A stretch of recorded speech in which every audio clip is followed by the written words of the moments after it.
വാധേ ശക്തിപ്രധാത്രി പ്രണതജനതതേ സന്തതം സത്സഭായാം പ്രശ്നാനാം ദുസ്തരാണാമഭിലഘു സുസമാധാനമാശ്വേവ വക്തും വാഗീഷാദൈ സുരാഗ്രയൈർവിവിധബലകൃതേ സന്തതം പൂജ്യമാനാം വാഗ്ദേവി വാഞ്ചിതം മേ വിതരതു തരസാ ശൃംഗഭൂഭൃന്നിവാസ.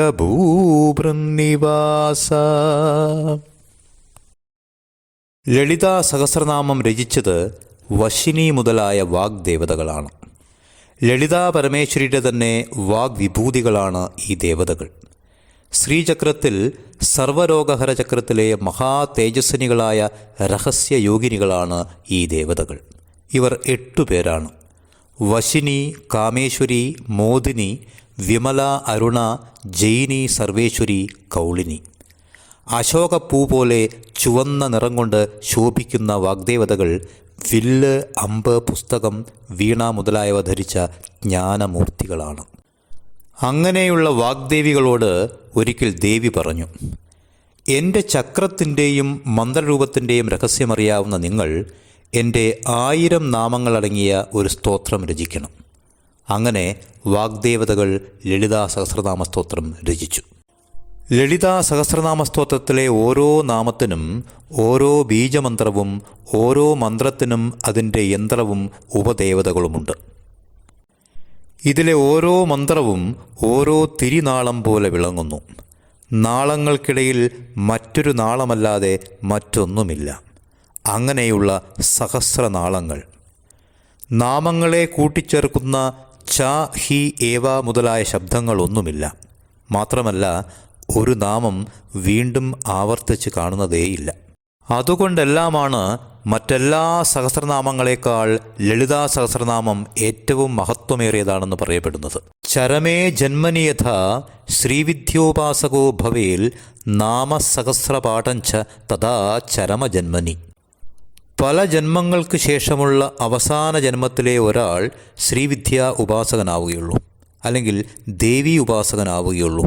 അതുപോലെ അവസാന ജന്മത്തിൽ മാത്രമേ ലളിതാ സഹസ്രനാമ പാരായണം ചെയ്യുവാനുള്ള അവസരം ഉണ്ടാവുകയുള്ളൂ എന്ന് പറയുന്നു.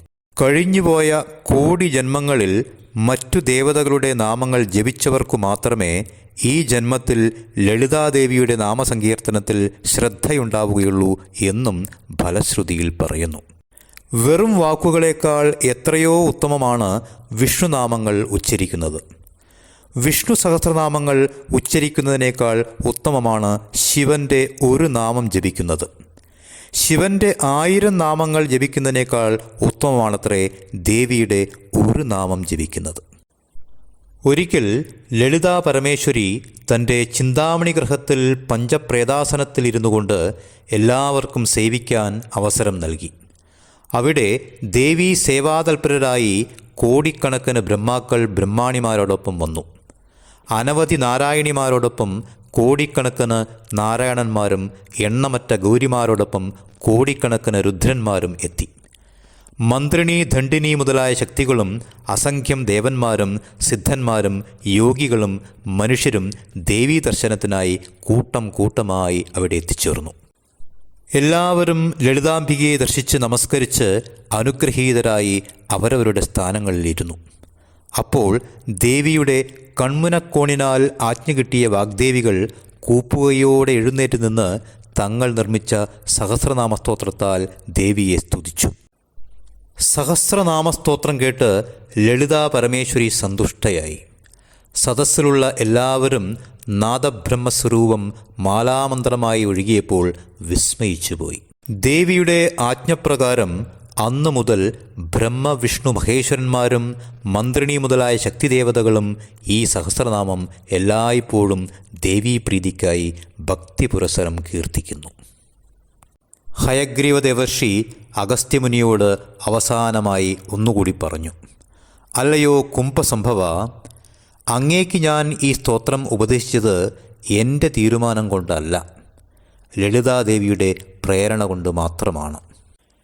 ദേവിയുടെ പ്രേരണയില്ലാതെ ഈ രഹസ്യനാമ സഹസ്രം ആർക്കും ലഭ്യമാവില്ലെന്ന് ചുരുക്കം. തേനോലും വെണ്ണിലാവിൻ ധവളതനുവൊടും തിങ്കൾ ചൂടും കിരീടം ധ്യാനിച്ചും തൃക്കരങ്ങൾക്ക് അഭയവരത വിദ്യാക്ഷസൂത്രങ്ങളോർത്തും നൂനം നിന്നെ തൊഴതങ്ങനെ കവി നിപുണന്മാർക്കുദിക്കുന്നു വാക്യം. തേനും പാലും നറും മുന്തിരിയുടെ കനിയും തോറ്റ ചട്ടറ്റ മട്ടിൽ.